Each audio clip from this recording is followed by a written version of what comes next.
Ayni paytda biz Toshkent viloyatining O'rta Chirchiq va Quyi Chirchiq tumanlari hududida joylashgan va qurilishi rejalashtirilayotgan Yangi Toshkent xalqaro aeroportining maketi qarshisidamiz. Bugun bu yerda davlatimiz rahbari mazkur aeroportning qurilishiga tamal toshi qo'ymoqdalar. Mazkur yangi aeroport Saudiya Arabistoni, Yaponiya, Janubiy Koreya kabi davlatlarning investitsiyalari evaziga quriladi.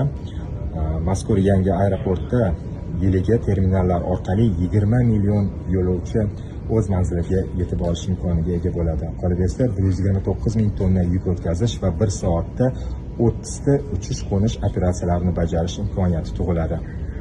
Mazkur aeroport to'liq qayta tiklanuvchi energiya manbalari hisobidan ishlaydigan dunyodagi eng ekologik toza aeroportlardan biriga aylanishi kutilmoqda.